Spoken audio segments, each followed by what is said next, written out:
Hey everyone, it's Alwyn here. I hope you guys are all having a wonderful day. As always, today we have a ton of stimulus updates to go over, so let's just jump right into it. So the first thing is that this Friday, politicians will be leaving for vacation and they will be gone for the rest of the year. This is huge for passing the stimulus. So there have been talks between senators and House representatives that they might stay back until the 18th of December to negotiate the stimulus bill. However, each time they say they're going to stay behind, it ends up never happening. So hopefully their word stays true this time, but most likely that's not going to be the case. There are now 9 business days in which the stimulus bill must be passed. If not, student loan forbearances, eviction protection, unemployment, funding for schools, local and state governments will all expire by the end of this year. Both party leaders, Nancy Pelosi and Mitch McConnell, are both wanting to strike a deal on the government funding and the stimulus package before Congress gets out. The Democrats are okay with passing a smaller package as they know later on they might be able to pressure the Republicans, maybe in January, February, or March, in order to get more stimulus later on. Pelosi and Mnuchin both want stimulus checks to be incorporated in the agreement. Both of the leaders, even Nancy Pelosi and Mitch McConnell, have given their full support behind the bipartisan bill. Pelosi says that the starting plan was good. It was a good starting plan, but still improvement is necessary. McConnell prefers a more targeted bill with a smaller budget, which we'll talk about. McConnell seemed very eager to reach a compromise when he was speaking on the Senate floor yesterday. Mitch McConnell said that the Republicans and Trump administration are ready to pass a stimulus package and that he will not interfere with any.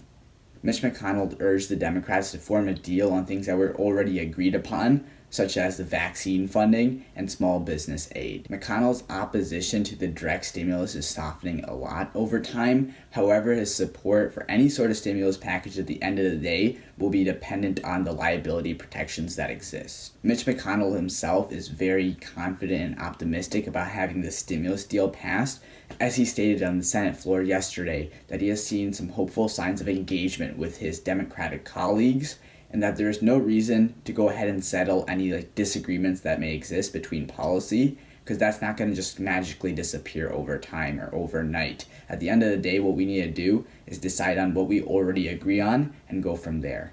There are still issues that exist that still need to be kind of analyzed and drawn out and explained upon.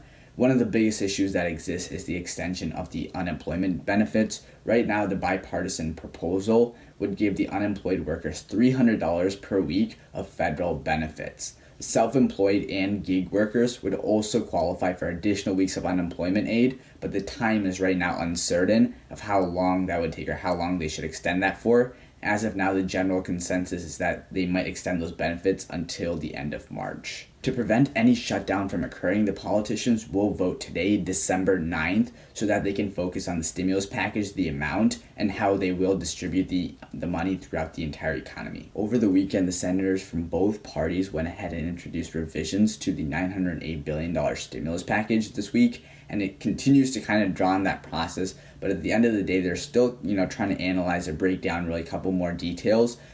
That being 2 points that exist. One is the funding for state and local governments. The second thing is the duration of the COVID liability protection for businesses.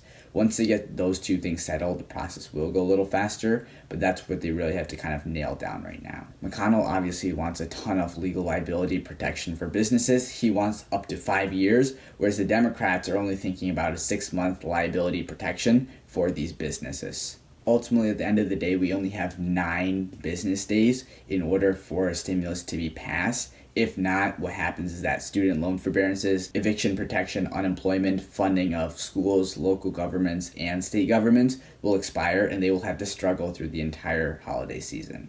Hopefully you guys all learned something new and enjoyed the video. If you did, please make sure to drop a like. It helps me out tremendously. Subscribe to the channel if you're new. Turn on those post notifications so that way you're updated when I do post my next video. And comment down below. Till next time, peace.